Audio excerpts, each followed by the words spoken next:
বাকশালের আধুনিক সংস্করণ হয়ে জাতির উপরে জগদ্দল পাথরের ন্যায় চেপে বসেছে। কোনো জাতির পথ চলাই মসৃণ হয় না, উত্থান পতন থাকেই। বিপদ আপদ সংগ্রামের মধ্য দিয়ে জাতি এগিয়ে যায়।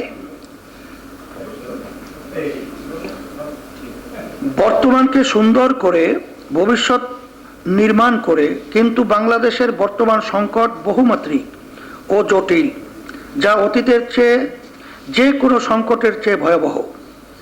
জাতির এই দুঃসময়ে আমরা নিশ্চুপ থাকতে পারি না, হাল ছেড়ে দিতে পারি না।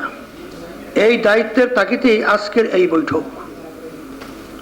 সম্মানিত উপস্থিতি, বহুমুখী সংকটের কেন্দ্রে রয়েছে রাজনৈতিক সংকট, আর রাজনৈতিক সংকটের কেন্দ্রে রয়েছে নির্বাচন নিয়ে সৃষ্ট সংকট।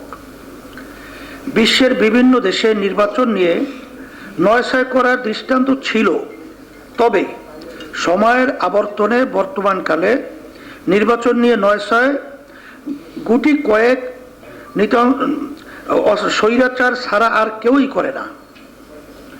নিম্ন স্তরে স্বৈরাচার ছাড়া আর কেউই এই ধরনের আচরণ করে না, কিন্তু এই সরকার যা করেছে তা এক অনন্য দৃষ্টান্ত।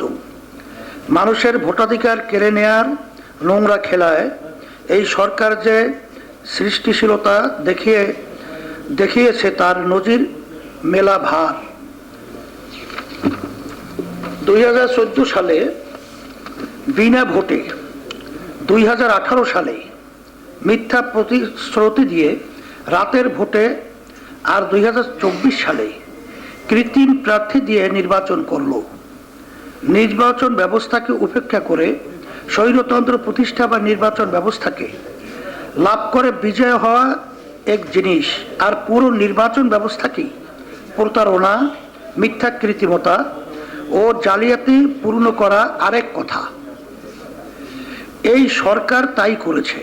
খারাপ মানুষ ভালো হয়, কিন্তু প্রতারক ও মিথ্যাবাদী সহজে ভালো হয় না। এই সরকার নির্বাচন ব্যবস্থাকে সেই জায়গায় নিয়ে গেছে। নির্বাচন নিয়ে কি হয়েছে তা উল্লেখ করে চর্বিত চর্বণ করতে চাই না, তথাপিও এই সরকার পুরো নির্বাচন ব্যবস্থাকে যেভাবে প্রতারণা, কৃত্রিমতা ও মিথ্যাময় করে ফেলেছে, তাতে আগামীর বাংলাদেশ নিয়ে আমাদের শঙ্কিত হওয়ার যথেষ্ট কারণ আছে। সম্মানিত উপস্থিতি, রাজনীতি নিয়ে কথা বলার সাথে এটাও সংযুক্ত করা বাঞ্ছনীয় হবে যে দেশের সাংবিধানিক প্রতিষ্ঠান সহ রাষ্ট্রীয় প্রতিষ্ঠানগুলোকে নগ্নভাবে দলীয়করণ করা হয়েছে। সাংবিধানিক প্রতিষ্ঠানসমূহে প্রধানদের কথাবার্তার সাথে দলীয় নেতাদের কথাবার্তায় কোনো পার্থক্য দেখা যায় না। কারাগারে আটক ব্যক্তির মুক্তির কোনো বিচারিক বিষয়ে যে এখন সরকারের নির্বাহী বিভাগের অধীন, তা সদ্য সাবেক কৃষিমন্ত্রীর কথাতেই স্পষ্ট। সার্বিক দিক বিবেচনায় দেশের রাজনীতি ক্রমশ খারাপের দিকে যাচ্ছে।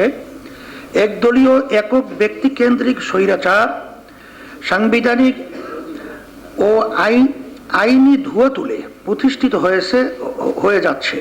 এমত অবস্থায় আমরা যারা দেশকে নিয়ে ভাবি, দেশের মানুষের কল্যাণ চিন্তা করি, তাদের জন্য দেশপ্রেমিক জনতাকে ঐক্যবদ্ধ করে ফ্যাসিবাদের বিরুদ্ধে দুর্বার আন্দোলনের মাধ্যমে জনগণের অধিকার প্রতিষ্ঠিত করতে হবে। সম্মানিত উপস্থিতি, বাংলাদেশের দুর্নীতি মহামারী আকার ধারণ করেছে। সীমাহীন দুর্নীতি, চরম দুঃশাসন ও আকাশচুম্বী বৈষম্য একই সূত্রে গাঁথা।